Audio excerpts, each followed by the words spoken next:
Amigos, muy buenas tardes. Estamos aquí en el poder de la tarde, pero los jueves hay un tema especial que es la cultura, jueves de contenido. Y hoy estamos continuando una serie muy interesante, me lo han comentado mucho en la calle, que es sobre el mariscal Erwin Rommel. Esto promete mucho. Yo quiero, antes de empezar cualquier cosa, de parte de Enrique Pina y mío, que es nuestro invitado, lo presento en un rato, expresar nuestro lamento por la muerte, la partida de Margarita Copelo. Fue una luchadora por la cultura, una verdadera obrera de la cultura, una mujer con un ímpetu, fundadora de la Fundación Sinfonía, y yo creo que el programa nuestro, que es cultural, debe por lo menos mencionarla. Una mujer muy querida, sé que nos afectó a Enrique y a mí y a mucha gente. El ver su rostro, lo vi de repente hoy, me sorprendí la verdad. Así es que nada, mucha consolación para sus parientes y nos quedamos con el recuerdo y con su legado, porque al final todos pasaremos. Esta es la segunda parte del tema de Erwin Rommel, el mariscal, un personaje especial. Hoy no me voy a meter en temas de periódico porque no es mi experticia. No sé si en el canal me las enseña ahora, tienen el estado del tiempo, o si seguimos corrido. Yo preferiría seguir. Preferirías, fantástico. Muchas gracias por esa consideración, porque este tema es apasionante y extenso, y Enrique, oye, me le ha dedicado muchos meses, muchas páginas para la izquierda, porque nosotros venimos de una generación que no es tan digital, y crecimos leyendo de izquierda a derecha, de arriba a abajo y pasando la página. Y la verdad es que él se ha informado muy bien, el doctor Enrique Pina, diplomático de carrera, con un doctorado en ciencias políticas, que es en la faceta en que él viene hoy, porque es una persona de muchas facetas, pero la que queremos destacar es esa específicamente. Su doctorado en ciencias políticas y su conocimiento de muchas cosas, de la historia de los romanos, de todo eso, de la vida de los Césares. Yo sé que se ha leído completamente Las vidas paralelas de Plutarco, que es una lectura obligada como clásico, pero tiene una experticia muy grande con respecto al tema de la Primera, la Segunda Guerra Mundial y la entreguerra, el periodo entre las guerras. Así es, de la Primera Guerra Mundial uno diría que pudieron surgir los años locos, aquellos años 20, que la gente empezó a mostrar una alegría de vivir excesiva, con el Charleston, aquellos movimientos. Pero hoy el tema es Rommel, el zorro del desierto. Un zorro del desierto que tenía una personalidad muy diferente, no era nazi y llegó a ser un hombre admirado de Hitler, así como también, que lo dijimos la semana pasada, lo dijo el doctor Enrique Pina, fue la voluntad de Hitler también que él se suicidara, pero no tuvo la osadía de negarle sus honores. Incluso quería mencionarte que yo recuerdo haber leído una entrevista a Manfred Rommel, donde él explicaba lo que pasó ahí. Él llegó a ser alcalde en Stuttgart, creo, y él reconoce que algunos de los puntos por los que él ganó, que fue más de un 50%, tuvo que ver con la buena memoria que el pueblo alemán tenía de su padre, no así con otros nazis, que se han quedado como un mal recuerdo, como una mancha en la historia. Buenas tardes, Enrique. Nos metemos en el tema de Rommel. No sé, yo te hice una pregunta la semana pasada, pero siempre hay personas que otro le dice que vea la serie, que no la ha visto. Y te pregunté algo que te lo voy a volver a preguntar, si es de tu agrado responderlo. Sí, sí. ¿Por qué Rommel? ¿Por qué Rommel? Bueno, como te dije la vez pasada, elegí el tema de Rommel porque haciendo los programas, la serie de 5 programas que hicimos el año pasado durante la pandemia, surgió, entre la búsqueda de documentos y de manuales de historia, surgió este personaje extraordinario, brillante, que todo el mundo quería frenarlo. Los ingleses querían frenarlo porque era su enemigo de guerra, eso era natural. Me sorprendió que los italianos querían frenarlo siendo un aliado, pero lo que más me sorprendió de todo fue que los alemanes querían frenarlo, cuando el objetivo era ganar la guerra y este hombre estaba trayendo victorias a Alemania. Entonces, ¿cómo querían frenarlo? Entonces, por eso yo he querido titular esta serie de programas El mariscal Erwin Rommel, las intrigas detrás del éxito, porque estuvo rodeado de intrigas. Me vienen a la mente 2 frases. Decía Tito Livio, solo la mediocridad está libre de la envidia. Y otra de Salomón, de los proverbios de Salomón. ¿Quién podrá mantenerse en pie delante de la envidia? Entonces este individuo que era brillante estuvo rodeado de envidia porque era muy bueno y todo el mundo quería frenarlo. Entonces por eso lo elegí, porque me fascinó leyendo sobre todo el diario de Galeazzo Ciano, que fue yerno de Mussolini, ministro de Relaciones Exteriores de Italia durante ese periodo. Ahí salen muchísimas intimidades. Y te voy a decir una expresión que es muy ácida, pero este es un libro que mi padre nos obligaba a leer a los 14 o 15 años de edad, que es El hombre mediocre de José Ingenieros. Y él tiene una expresión fuerte. Dice, los mediocres son necesarios, porque los que realmente aprecian la luz, la aprecian porque existen las tinieblas. Wow. Fíjate, la oscuridad es necesaria para tú apreciar la luz. Wow. Tenemos un poco más de tiempo hoy. Qué bueno. Saludamos a Luisín Mejía, que sé que te hace falta, te sentiste muy cómodo. Mucha falta. Con sus preguntas, sus intervenciones tan acertadas. Y él nos está mirando ahora. Así que un abrazo a Luisín. Y vamos a comenzar ahora, Enrique. ¿Qué nos tienes? Bien, nos quedamos la vez pasada en la diapositiva número 33, si podemos hacerla ver, que es cuando Rommel le pide a Hitler.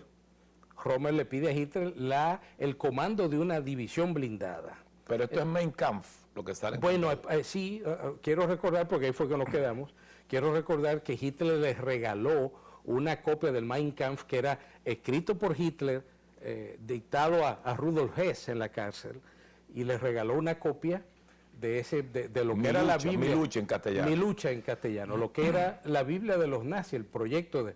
Aquí vemos a Rommel abajo saludando a Hitler. Entonces pasamos a la próxima, que dice la campaña de Francia, 1940. Rommel estuvo al mando de la 7ª división blindada, la división fantasma de Rommel, y vamos a ver por qué. Eso era Panzer. Sí, Panzer eran los tanques. Entonces, podemos dejar esa que está ahí, porque Rommel entra el 13 de mayo a Francia, entra a través de Bélgica. Cuando van a cruzar el río Mosa, los belgas han prácticamente destruido el puente y no se puede cruzar. Y se encuentran los tanques con el río delante que no pueden cruzar y tienen que construir un río. Y aquí Rommel tiene que construir un río mientras los belgas están tirándoles, o sea, en medio del fuego enemigo. Aquí Rommel da una excelente prueba de valor, porque se pone a construir el puente junto con sus soldados, arriesgándose a que lo maten también. Y ahí se pone de manifiesto una condición interesante de Rommel, es que él nunca le pidió a sus soldados algo que él no hubiera estado dispuesto a hacer. O sea, él daba el ejemplo primero. Si hay que hacer esto, él era el primero que se ponía a hacerlo. Y ahí vemos a Rommel en una canoa, en una barca, remando junto con sus soldados. El general, o sea, el comandante está remando junto con sus soldados. Vamos a pasar a la próxima, a la número 36. Ahí vemos la línea Maginot. Rommel pasa muy fácilmente la línea Maginot y se dirige al oeste a toda velocidad. Esta línea Maginot que habían construido los franceses entre las dos guerras, fue el símbolo de la obsolescencia del concepto militar francés. ¿Por qué? Porque los franceses todavía estaban en una guerra de posiciones, cuando ya la Segunda Guerra Mundial era una guerra de movimientos. Debajo de esas construcciones habían unos túneles donde pasaban soldados, habían trenes subterráneos, y prácticamente fue una construcción completamente inútil para la Segunda Guerra Mundial, y Rommel prácticamente le pasó por arriba y siguió. Tomó de sorpresa a todos los soldados franceses y creó un desconcierto en las tropas. Es bueno decir que en ese contexto el general Gamelin, francés, como un gesto absurdo de estrategia militar, cortó todas las líneas telefónicas. Y los franceses estaban completamente a la deriva, haciendo lo que se le ocurría en el momento, no tenían coordinación. Sin embargo, los Panzer, los tanques alemanes, todos iban coordinados vía radio. No sé si tú tienes presente los leones, las leonesas como cazan en coordinación. Así mismo iban los tanques alemanes a toda velocidad, bien coordinados. En eso captura muchísimos prisioneros franceses y se da a conocer ese aspecto noble de Rommel, que era la caballerosidad. O impidió que se hicieran ultrajes a los civiles, a los prisioneros los trató con dignidad, y hubo un solo caso en el cual un oficial francés, al cual se le dijo que se montara en un camión, que se subiera en un camión como prisionero de guerra, y se rehusó 3 veces. En ese caso extremo hubo que ametrallarlo, pero fue una excepción de toda la campaña de Francia. Y citamos, perdón que te interrumpa, sí. Es que hay gente que no lo vio la semana pasada. Digo, lo pueden ver por YouTube, hay que recordarlo. Sí, se ven en YouTube, claro. Recuerda que hicimos no me he quedado con la vida paralela, un paralelismo con Alejandro, cuando le llevan el casco con agua. Rommel era soldado con sus soldados. Exactamente. Es como esa expresión de Augusto, el primero entre iguales, primos inter pares. Exactamente. Y también es bueno decir que cuando los alemanes penetraron a Francia por diferentes puntos, y prácticamente se creó una carrera a ver quién llegaba más lejos, y Rommel fue uno de los que llegó más lejos. Tanto es así que estaba tan distanciado del resto de tanques alemanes, que perdió la señal de radio, nadie sabía dónde estaba.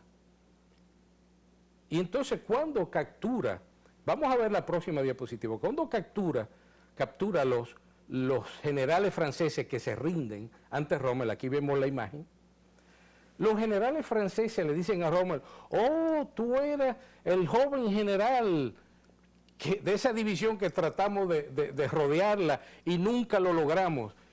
Y es ese general francés que le dice: tú eres el comandante de la división fantasma. O sea, son los franceses que apodan que lo bautizan. Que lo bautizan, un término que se hizo famoso, la división fantasma de Rommel, porque nadie, inclusive ni siquiera los franceses no sabían dónde tomarlo, y los alemanes habían perdido la señal de radio. Tanto es así que en un momento Rommel tuvo que mandar a la retaguardia un oficial de él a ver dónde estaba el resto de las tropas, y llegó hasta Cherburgo, o sea, una cosa impresionante. En ese momento, vamos a pasar a la próxima diapositiva, Hitler el 27 de mayo lo condecora, del 1940, lo condecora con la Cruz de Caballero, la Cruz de Hierro, una distinción para hombres completamente de mucho valor, de mucha valentía. Y cuando Hitler viene, vamos a ver la próxima diapositiva, cuando Hitler viene al escenario de guerra, le dice que estaba preocupado por eso. Estuvimos todos preocupados por usted, porque le preguntábamos noticias a todos los generales y nadie sabía dónde usted estaba. Cuando se hace el reporte de cómo se desenvolvió Rommel en esa campaña de Francia, sale a relucir un aspecto de Rommel que después le iba a jugar en contra.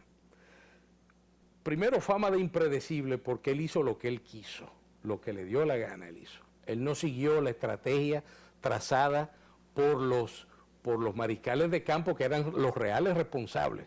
O sea, él prácticamente se creó una fama de impredecible, de egotismo, era un tipo de un ego sumamente fuerte,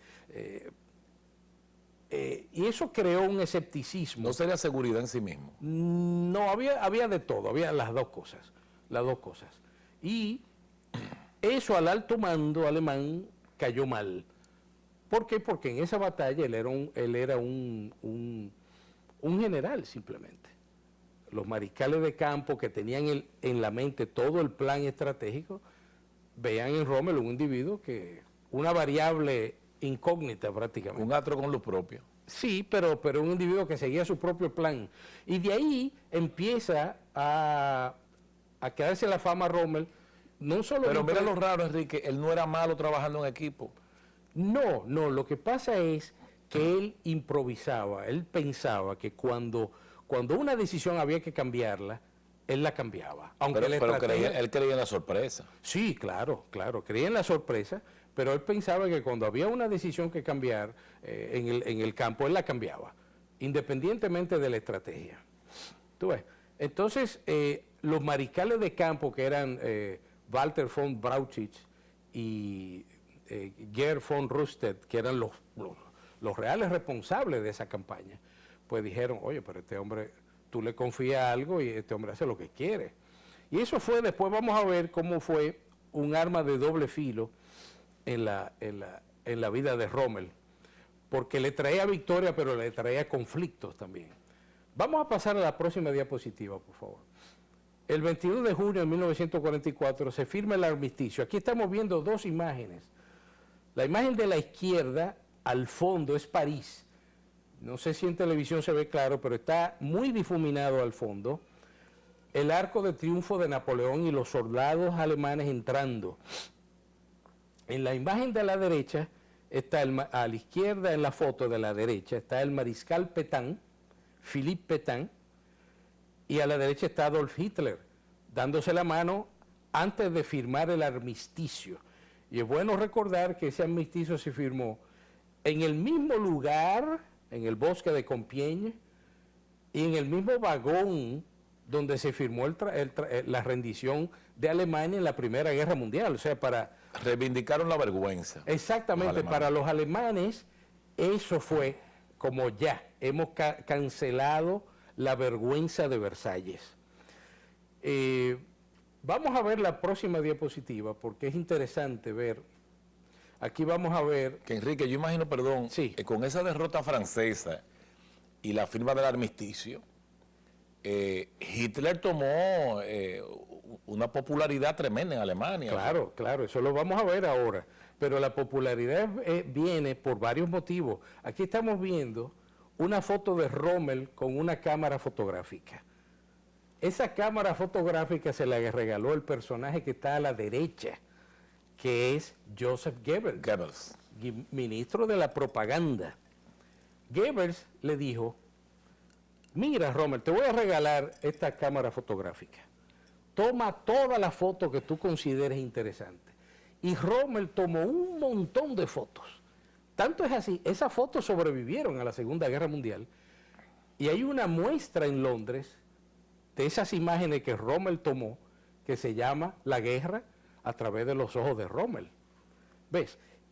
Y en ese momento hay dos figuras que gracias a la propaganda, como tú dijiste ahorita, hay dos figuras, podemos volver al estudio, hay dos figuras que crecen con este asunto de la propaganda, que es Hitler, el gran... Rommel. Y Rommel. Rommel es usado por Goebbels. Claro. Recuerda que ellos pasaban esos cortos cinematográficos. Claro. Y entonces, ¿qué pasa? Además que Rommel era una personalidad, él tenía un cierto divismo, él era un divo. Él, inclusive en el desierto, eso es bueno, esto es una curiosidad interesante. En el desierto, cuando los... Con las Africa Corps. El Africa Corps, que eso lo veremos después. Los soldados se dieron cuenta de ese aspecto de esa vanidad del personaje de Rommel, de la personalidad de Rommel. Los soldados se dieron cuenta de eso y cuando lo veían deprimido, le armaban un set y se ponían a filmarlo y a tomarle fotos. No, que eso es para el Ministerio de la Propaganda, con los rollos vacíos. Tú estás viendo, con las cámaras vacías, le estaban haciendo prácticamente un simulacro y eso reanimaba a Rommel. Para que tú veas hasta qué punto llegó Rommel ¿sabes? No, y empezó a salir en revistas alemanas. Vanidad de vanidades, todo es vanidad. Todo es vanidad y él empezó a salir en revistas, él y Hitler. Para que tú veas, mientras otros generales desdeñaban lo que era la propaganda, Rommel tenía un sentido muy claro de que eso le convenía. No tenía un sentido político, porque no tenía una mentalidad política, pero él sí tenía o sea, él quería ser famoso y sabía la utilidad de la propaganda. y empezó a salir en revistas alemanas y muchísimas cosas. Tanto es así, tú me vas a decir algo. Sí, yendo hacia atrás, yo siento que, oye, Goebbels tuvo una simpatía prolongada por Rommel, porque fíjate que en el conflicto, la primera vez que él conoce a Hitler, siendo mayor, él le enfrenta a un general. Sí, Himmler. A Himmler. Sí. Y Goebbels, fíjate, lo elemental era darle la razón al de más rango. Claro. Y Goebbels se hace como... hizo un papel de Kissinger ahí, no, vamos a complacerlo. O sea, pero puede ser que eso fuera una gran simpatía de Goebbels por la personalidad de Rommel. Bueno, y te voy a decir una cosa. En ese momento, Goebbels no conocía a Rommel. No conocía a Rommel. Pero yo creo que él vio material útil ahí. Él vio, este hombre... Y le vio el carácter. Le vio el carácter. Este hombre tiene material para ser un gran soldado. Y no se equivocaba. No se equivocaba. Porque Goebbels no era bueno, pero era brillante. Sí, era brillante. Era brillante. Vamos a ver la próxima diapositiva. Goebbels... aquí estamos viendo la carátula de la película que Goebbels creó con todo el material, claro. Con todo el material que filmaron en el frente en la batalla de Francia, en la batalla de Francia, y lo titularon Victoria en el Oeste. Y en esa película también hay dos personajes que resultan clave, que son Hitler en primer lugar y Rommel. ¿Ves? O sea, empezó a ser una especie de artista de cine, militar, vamos a decir. ¿Ves? ¿Tú quieres decir algo antes de pasar? Vamos a pasar a la campaña del norte de África ahora. No, y mira, por ejemplo, yo conozco muchos Rommel aquí. Amigos míos, muy queridos. Pero Hitler, solo Hitler Fatule, que falleció, tengo entendido. Ajá. Sí. Los mellizos, Hitler y Mussolini, que era una pasión de su padre. Pero fíjate, Rommel es una bella figura, como dicen los italianos, es una bella figura. Sí. Vamos a poner la próxima diapositiva, que es el título exactamente, la campaña en el norte de África, que la llamaron la Operación Girasol, y sus antecedentes históricos. Podemos regresar al estudio. Los antecedentes históricos. ¿Cómo se llega al norte de África? Primero se llega al norte de África porque los italianos vienen siendo derrotados por los ingleses en el África Oriental, todo lo que se llama el Cuerno de África, donde está Eritrea, Etiopía y Somalia. Ya de ahí venían perdiendo y los ingleses fueron desde Egipto reconquistando todas las posiciones italianas en todo lo que se llama la Cirenaica es el este de Libia. Entonces, Hitler dice, yo necesito mandar a alguien allá para darle apoyos a los italianos. Y piensan en Rommel. Hay que decir que para los alemanes el norte de África no era importante. No era importante a nivel estratégico. Era importante solo como un muro de contención, porque si conquistaban Libia iba a tener un efecto dominó hacia Italia y no le convenía que su aliado Mussolini fuera afectado. Entonces piensan en Rommel. Vamos a pasar a la próxima. ¿Por qué no le era tan relevante? Porque cuando tú hablas del norte de África, tú hablas del mar del medio de la tierra, el Mediterráneo. Buena pregunta. Que el Mediterráneo es fundamental. Excelente, Gamal. Excelente, porque me has dado pauta para decir algo. Para los alemanes no era un escenario de guerra importante, pero para los ingleses sí. ¿Por qué? Porque a través del canal de Suez y de todo el Mediterráneo, el estrecho de Gibraltar, pasaba todo el petróleo que iba a Inglaterra. ¿Ves? O sea, eso no afectaba a los intereses alemanes, pero sí los ingleses. Pero como Hitler estaba obsesionado con el frente oriental que se va a abrir más tarde. Una locura. Él descuidó. Vamos a pasar la próxima diapositiva. Una nota, no sé, vanidosa mía, pero a mí me ponen mi nombre en honor a aquel que nacionalizó el canal de Suez, Gamal Abdel Nasser, el presidente de Egipto, que fue un hombre de mucho valor, Sí. No sé si era necesario decirlo, pero bueno, yo llevo con mucha honra el nombre de... Un poquito de vanidad no te da. No, del presidente Nasser, sí. Aquí vemos al almirante Erich Raeder. Ryder fue uno de los pocos que entendió la importancia de conquistar el Mediterráneo, porque conquistando el Mediterráneo se le cerraba la llave de paso de petróleo a Inglaterra. Eso era clave. Era clave, inclusive en las victorias. En vez de gastar energía en Rusia. Claro que con sí. la operación Barbarroja. Claro que sí. Entonces, ¿qué pasa? Este fue uno de los pocos que entendió esa estrategia y recomendó a Hitler, vamos a dedicarnos a controlar el Mediterráneo, porque en ese momento gran parte de los soldados ingleses estaba en Grecia, combatiendo a los alemanes que habían invadido Grecia también junto con los italianos. Además había un plan, vamos a ver el próximo mapa, había el plan oriental o el gran plan, como ustedes ven ahí. El plan oriental preveía, ustedes ven Egipto en verde olivo, está el canal de Suez. Qué bueno aclarar, es un canal, el canal de Suez lo hace el ESEP, es un canal artificial, o sea. Sí.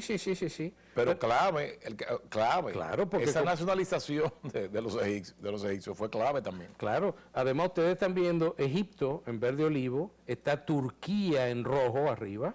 El gran plan preveía prácticamente que se fuera de Libia a Egipto, de Egipto se pasara a Palestina, se subiera a Turquía y se entrara en el Cáucaso. Y por el norte se reunirían las tropas alemanas desde el norte con las tropas de Rommel que iban a venir en el sur. Eso era lo que el gran plan que concebía este hombre Ryder. Entonces, ¿qué pasa?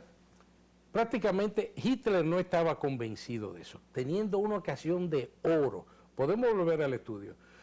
Una ocasión de oro de cerrarle la llave de paso a los ingleses y no la aprovecha. Entonces,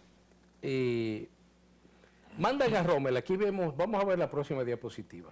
Aquí vemos a Rommel saludando a Italo Garibaldi en febrero de 1941. Que perdió en Rusia. Garibaldi, sí. No lo sé, honestamente, no me concentré en esa búsqueda. Italo Garibaldi, prácticamente, mandan a Rommel como una unidad de contención. Era general, creo. Sí, claro, pero italiano. Claro.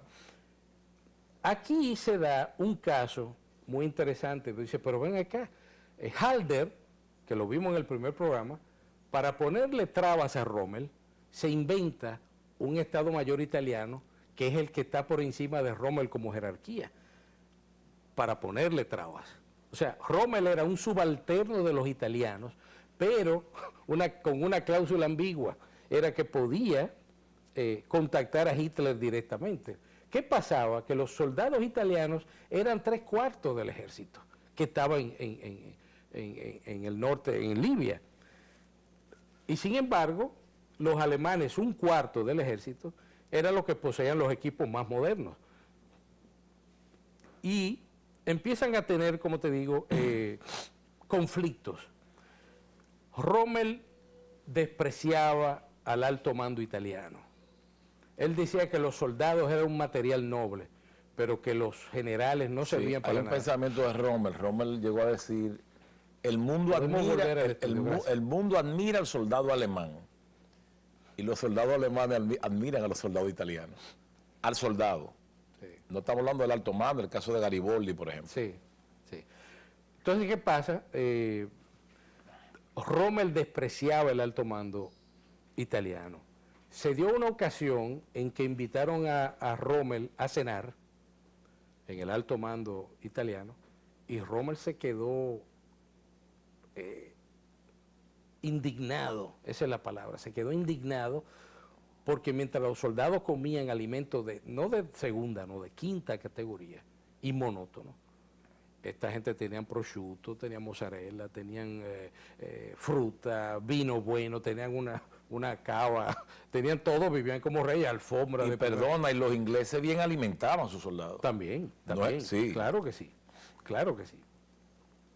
Entonces, Rommel sentía ese desprecio por el alto mando italiano.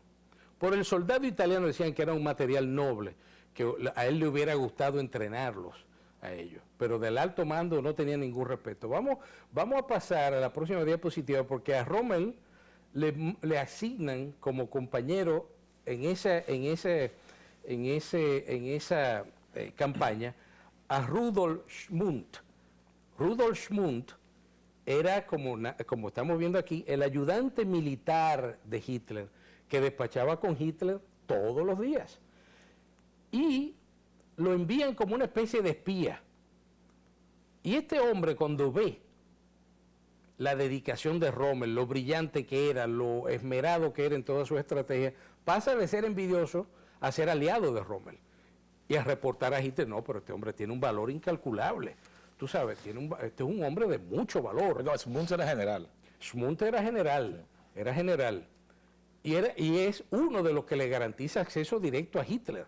Por eso el alto mando alemán le toma un rencor a Rommel. Celo, porque es que la jerarquía preveía que él le diera, o sea, lo que Halder del alto mando alemán previó, es que Rommel se reportara al alto mando italiano, el alto mando italiano al alto mando alemán y el alto mando alemán a Hitler. Y Rommel le pasaba por encima a ambos, al alto mando italiano, al alto mando alemán, y tenía contacto con Hitler directamente. Entonces eso enfurecía a todo el mundo. Cuando llegan, vamos a ver la próxima diapositiva porque es interesante.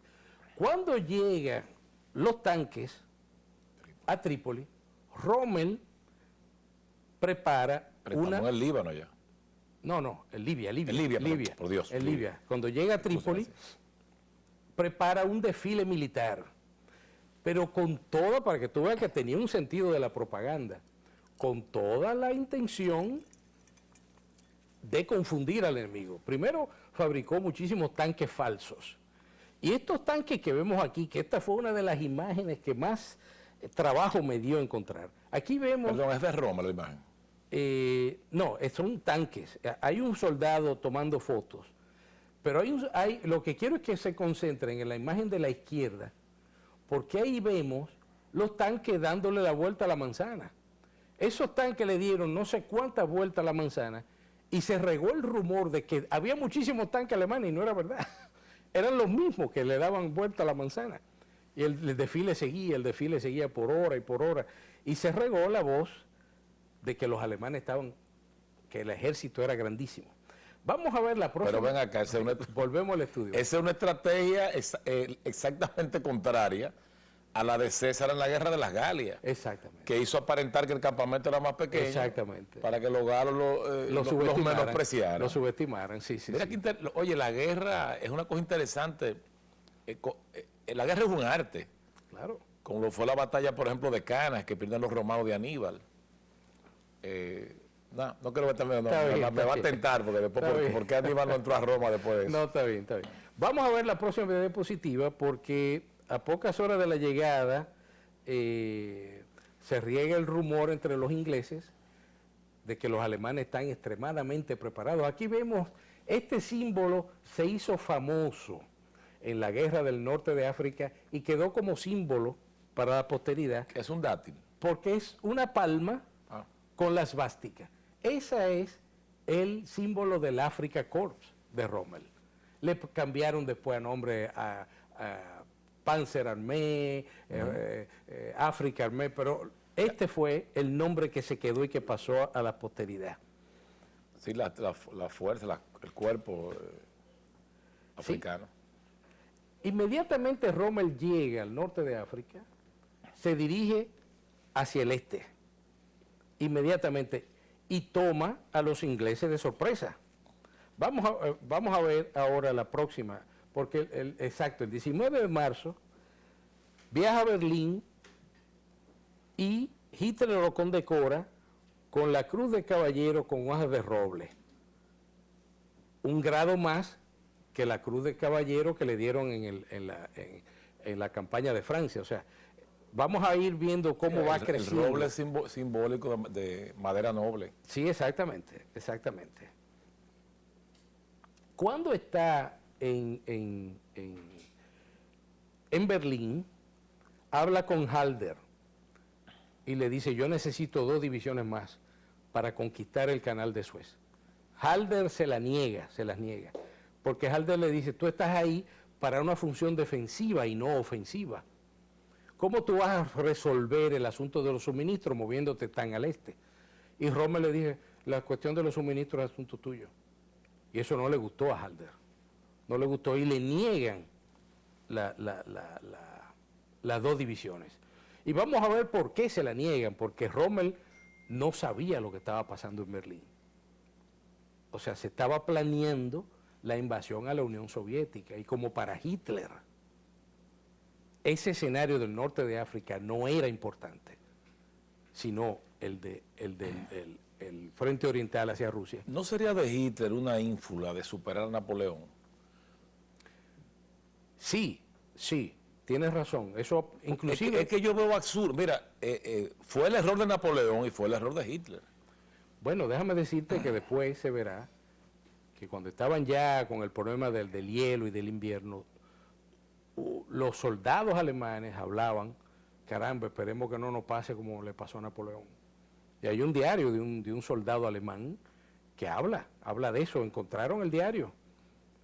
Tú sabes, entre la gente que estaba en Stalingrado, pero ese es otro tema. Podemos pasar a la próxima diapositiva. Es más, yo considero, te estoy interrumpiendo, pero, oye, la batalla de Stalingrado específicamente es el inicio de la caída de Hitler. Sí, claro. Ahí se abre la puerta a la caída. Sí. Entonces, aquí vemos el mapa de Libia, el Sahara y el desierto, y Egipto a la derecha. Vamos a pasar a la próxima. Bien, aquí vemos a la izquierda al general inglés Archibald Wavell. Archibald Wavell fue tomado por sorpresa por Rommel. Y vamos a decir por qué. Aquí vemos a la derecha la máquina, la primera computadora del mundo, creada por Alan Turing, que decodificó el código Enigma, que era el código a través del cual se comunicaban, el código secreto, que ya no era secreto porque los ingleses lo habían roto y lo habían decodificado, pero a través de ese código Enigma, todas las comunicaciones militares del alto mando alemán pasaban por ahí y los ingleses lo habían decodificado. Qué bueno decirle al público, miren, hay una película de verdad muy bien hecha, yo la encuentro muy bien hecha, que habla de eso específicamente, de cómo los ingleses decodifican el código Enigma. Claro. Y creo que se llama Enigma. Sí. Entonces, ¿qué pasa? Archibald Wavell tiene la información correcta. La información correcta era que los alemanes iban a atacar en 2 meses, no inmediatamente. ¿Qué desconcierta a Archibald Wavell? Que Rommel rompe las instrucciones y ataca mucho antes de que se le complete el ejército. Y los encuentra completamente sin preparación, porque no lo estaban esperando. Y Wavell tiene el inconveniente, podemos pasar al estudio, Wavell tiene el inconveniente de que tenía órdenes demasiado rígidas. Imagínate, Wavell, que estaba prácticamente cerca de la frontera con Libia, recibía órdenes de quien estaba en Egipto, en el Cairo, y las órdenes había que tramitarlas a Londres, y en eso se perdía el momento. Eran una estructura muy rígida y muy lenta. Rommel creía en tomar decisiones en el momento, ¿ves? Y toma a los ingleses prácticamente impreparados, completamente fuera de preparación. Al Rommel violar lo que se había establecido como plan, se crea un problema y se crea un conflicto con Garibaldi, con los italianos. Garibaldi le protesta que no haga eso, que está violando las instrucciones. Pero eso eran 2 tácticas típicas de Rommel. Atacar primero y atacar por sorpresa. Exactamente, que la empleó en Francia y aquí también. Y Garibaldi viene y le protesta a Rommel. Dice, no hagas eso de nuevo, porque te vas a buscar un problema. Y al mismo momento Halder le envía un telegrama en alemán diciéndole que debe detenerse.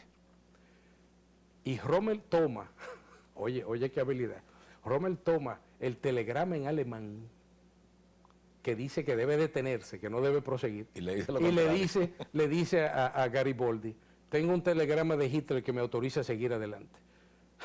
Y como Garibaldi no entiende el alemán, se echó para atrás.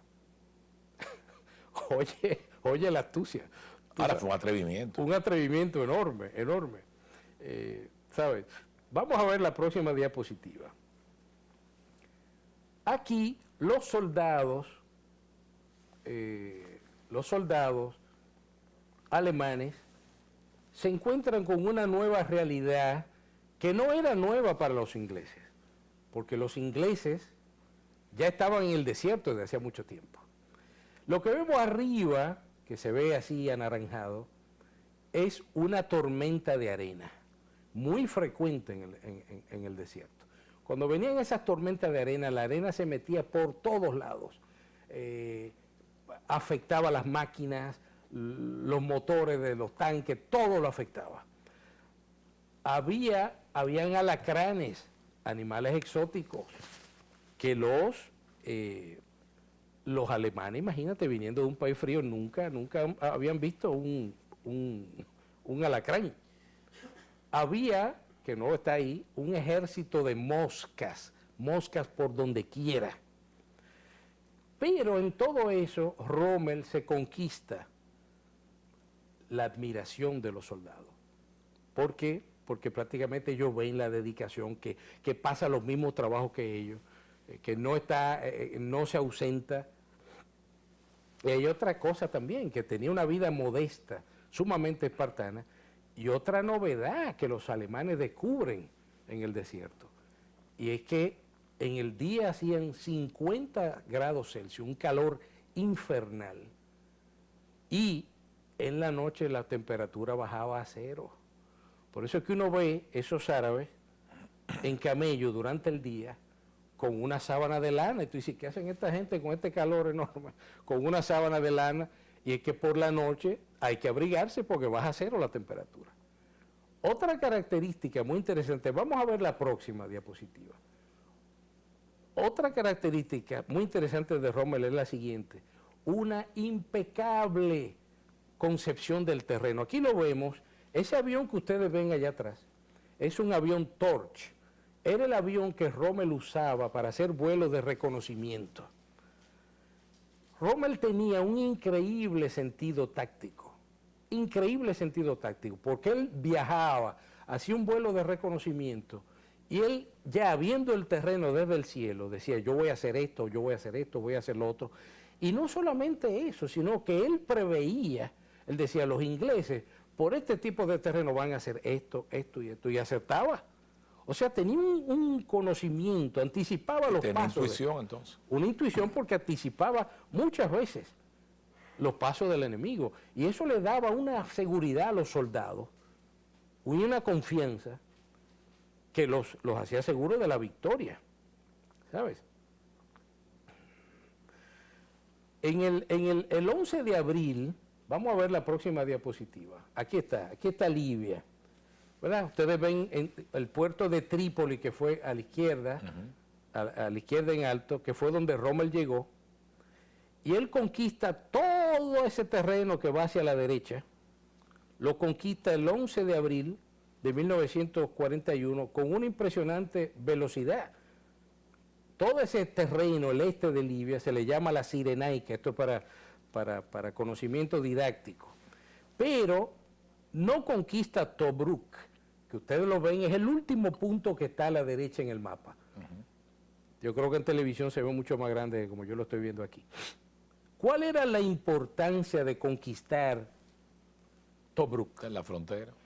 Era el puesto de frontera, primero. No se podía avanzar si no se tomaba esa ciudad, porque en cualquier momento la guarnición inglesa que estaba ahí salía y afectaba la retaguardia de cualquier ejército alemán que quisiera avanzar hacia Egipto, a tomar el canal de Suez. Pero otra importancia de Tobruk estaba en que era el único puerto de gran calado que tenía Libia. Los otros puertos, el de Trípoli, eran de calado mucho menor. Y esa es la importancia de Tobruk. Podemos volver al estudio, porque también ahí estaban, o sea, el que obviaba Tobruk se arriesgaba a que le cortaran los suministros. Entonces Rommel se ve prácticamente bloqueado porque no puede conquistar Tobruk. Y Churchill, eso le crea un montón de problemas a Churchill, que aquí lo vemos, gracias, lo vemos. Churchill dice en el Parlamento, tenemos absolutamente que mantener Tobruk a toda costa, porque estaba teniendo una gran presión en el Parlamento inglés, muchísima presión. Entonces, aquí sucede algo interesante. Vamos a ver la próxima diapositiva. En la noche, en la oscuridad en el desierto, se veían unas siluetas diferentes, pero que nadie distinguía con precisión porque era una oscuridad tremenda, no habiendo luz, no se distinguía. Y al otro día aparecían soldados alemanes degollados y no entendían qué era lo que pasaba. Y era que Rommel había obviado los mapas de inteligencia militar alemanes. Y él estaba prácticamente en medio de los búnkers que habían construido los ingleses bajo la tierra y no lo sabía. Y le estaban masacrando el ejército sin que lo supiera. Estaba completamente desconcertado. ¿Qué es lo que está pasando aquí? ¿De dónde sale esta gente? Y era eso, él estaba en medio de los búnkeres. Cuando después de la guerra, los alemanes que sobrevivieron, por ejemplo, el general Fritz Bayerlein, que sobrevivió a la Segunda Guerra Mundial, Desmond Young, que fue uno de las biografías que yo me leí para estos programas, le dijo a Fritz Bayerlein, es que usted estaba en medio de los búnkeres nuestros y en medio de los suministros nuestros. Si ustedes hubieran sabido que ustedes estaban ahí cerca de todos nuestros suministros, ustedes hubieran ganado la guerra del norte de África. Pero Rommel prefería pelear de instinto y ignoraba la inteligencia militar. No, ese fue su gran error en todo el norte de África. Y otra cosa, él también, cuando vio los soldados australianos, dijo, wow, estas son gente, porque eran unos muchachos musculosos, altísimos. Dice, esta gente tan mejor. Pero se aparecían degollados, ¿era lucha mano a mano? No, que venían en la oscuridad y lo tomaban de sorpresa. ¿Tú entiendes? Y cuando Rommel vio a esos eran neozelandeses y australianos, cuando él los vio musculosos, dice, no, esta gente son tan mejores entrenados que nosotros. Y tienen un entrenamiento superior, son superiores a nosotros. Y les llamaban las ratas del desierto. Rommel los admiraba. Vamos a ver la próxima. Dice Halder, yo no he recibido ningún reporte de Rommel en África. Ahí tiene que estar pasando un desastre, porque este es un hombre, Rommel es un hombre que es especialista en alabarse a sí mismo y no está diciendo nada de África, algo raro está pasando.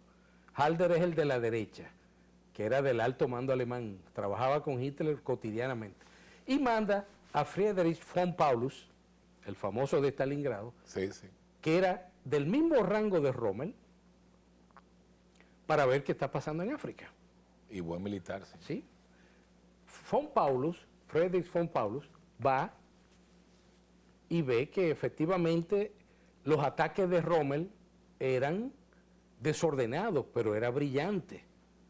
En el informe que von Paulus hace de lo que hacía Rommel en el desierto, sale a reducir que los ataques que él hacía eran desordenados, pero que el hombre tenía un valor, una valentía enorme. Y que, ¿por qué mandan a este hombre? Porque Rommel insistía en que le mandaran más divisiones. Y von Paulus tiene la nobleza de ánimo de decir, sí, es justificado lo que Rommel está pidiendo. Es justificado. En este momento, como tratando de... Pero recuerde, yendo para atrás, que a él le habían negado. Se le habían negado cuando él fue a la condecoración, exactamente. Claro. Se le habían negado. Y dice, no, tu misión es política y de contención, no es una guerra ofensiva. Y él desobedece las órdenes.